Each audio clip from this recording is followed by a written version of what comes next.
Today, I will be talking about the best animated villains out there. Now, animated villains have always been highly disrespected and deserve some form of praise. Usually when you think of the best villains, you think of the live action ones. But there are some seriously underrated animated ones that would blow a live action one out of the water by a mile. So my big purpose is to showcase some of the best animated villains. Also, this list is going to be a tad bit modern, so that means no villains before the 2000s. Yeah, I see you Disney fans. Y'all can't turn around and nitpick with Frollo and Scar. And if I'm truly being honest, there really won't be any Disney villains in this list, especially when you see the current state of their movies. So, without further ado, let's get into it. Lotso Hugging Bear. Lotso was one of Pixar's twist characters, but was an actual good one.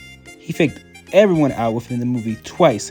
He first acted like he was this nice, welcoming bear that was helpful, and then his demeanor changed overnight, like literally. The toy created a class system for all people and a prison, a police force, and security. The toys he deemed worthy would get solid treatment, while the others got beat on. Like, he was a representation of evil. And he let everyone know about it too. His backstory was a little sad, but honestly, it was not that bad. He was just abandoned, but he kind of made it about himself, which is the reason why he became evil in the first place. The reason why he's so high on the list, though, is because the others were a tad bit more intimidating and better. Syndrome. Ah, yes, Syndrome. Another twist villain. Or close to it. Well, you can be the judge of that. But the reason why Syndrome was an incredible villain... Oh, look at that. I said incredible. Sorry. But the reason why he was such an incredible villain was because he attacked all of Mr. Incredible's weaknesses and exploited them very well. His motivation behind it was so small, yet kinda big. Mr. Incredible didn't accept him, which is kinda small, but when you're a kid and that's your role model, that can mean everything. So his motivation behind him being evil towards him was kinda justified. Dr. Faciller. Ah, yes, the Shadow Man. He was probably one of the only few good Disney villains within the last 20 years. The man showed he was evil from the start, and that he was actually scary to some extent.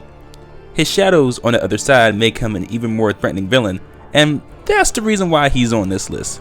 Like, who do you know uses shadows to capture animals and kill them? Yeah, nobody. The man is a special kind of devious. He also was a very stylish character and had a really convincing persona. The only thing that really doomed him in the end is his friends on the other side. They end up becoming his enemies on the other side and dragged him to hell. And his death is said to be one of the scariest animated deaths out there as well. Like, could you imagine seeing this as a kid and thinking this was for a kid's movie? Sheesh! Tai Lung. Now, when it comes to this guy, he was a damn good villain. And the funny thing is, he was never truly evil. Bro was actually wrong. Shifu taught him everything and promised him that he would be the Dragon Warrior, only for Oogway to straight diss him. So his motivation was actually on full display within the movie. One of the best things about his character is, when he was first introduced, he had one of the coldest animated scenes in history. And he actually looked like he was on demon time all the way through. Like, you gotta take a look at this. Bro was actually cold. Give me one now. Yes. Rattlesnake Jake. Rattlesnake Jake was considered evil, but he was a respectable evil. He was so OP that the entire town shuddered anytime he rode up in the city. And he was cold. He had a Glock on his tail, and he was really like that. And the crazy thing was, he wasn't even the main villain. He was physically imposing and was not scared to do a lot of things. He does not get enough credit at all. But hey, Rango's starting to get forgotten a bit, so maybe people forgot how dangerous he really was. Slade. When it comes to Slade, the most menacing images popped into your head. The guy had an aura about him that was so evil. Like, he made a deal with a demon to get power, which is kind of wild in my eyes. And for those of you who probably don't know, within the DC universe, he is called Deathstroke. But within the Teen Titans series, he was referred to as Slade. Slade literally used to give Robin nightmares. And when he was with Trigon, he used to hawk Raven to the ends of the earth. Like, the man was an entire hellhound. And he deserves to be on this list. Azula. Ah yes, the crown princess of the Fire Nation. Up front she looks pretty normal, but in reality, she was a sadistic beast. Not only was she a prodigy, she was a prodigy that was obsessed with power. And she was willing to do anything to get it too. She was shown to be very skilled and a good strategist, being able to take down the Earth Kingdom and rallying almost every nation on Earth. Problem was, she was a bit of a loose cannon, so anyone who opposed her was pretty much dead.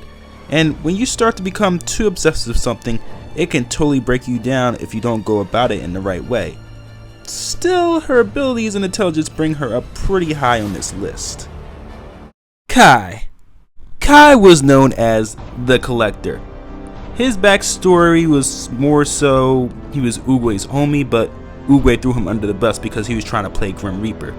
And even though he wasn't as flashy as a villain usually looks, he was pretty cool. Man was literally the Thanos of the Kung Fu Panda world, who would collect souls and use them to gain power. And he was more connected with Oogway, but anyone who go toe to toe with him is a pretty respectable character. Imagine waiting 500 years to hunt someone down just to gain power from them. That's some serious dedication. Bowser. One of the best parts of the trailers for this movie was the way Bowser came in. It was iconic, and it just showed him coming with all the smoke. He strolled into someone else's land, hopped off the ship, told them to open their gates, and then burned their crib down. Mans was going crazy, and the best part of all is his voice. He actually sounds just like how I envisioned him to sound. And bro can sing! If he doesn't deserve to be one of the best villains of all time, I don't know who does. Death. Ah yes, Death from Puss in Boots. The literal Grim Reaper in the form of a white wolf. His big purpose is to do his job in taking away everyone's souls once their life comes to an end. But he is a pretty fair individual, and he hates to be insulted or laughed at, especially since Puss wasted all of his 9 lives. So during the course of the film, that's what their main conversation tends to be about.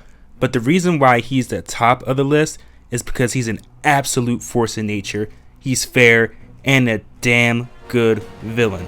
Like, Mans is the coldest animated villain ever. Who do you know is the most dripped out villain who absolutely strikes fear into everyone's hearts? Wait, don't answer that, because there's probably a good amount.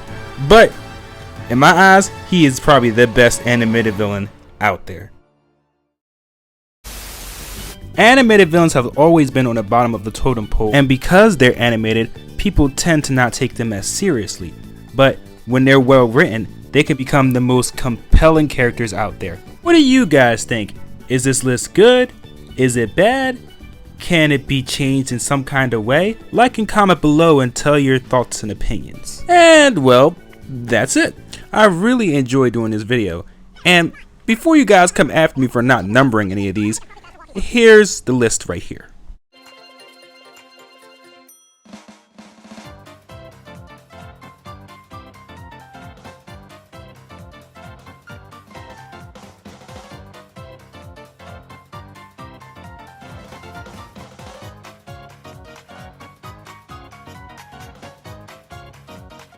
Now that we've kind of got that out of the way, I hope you guys enjoyed the video, and I'll see you next time. Peace!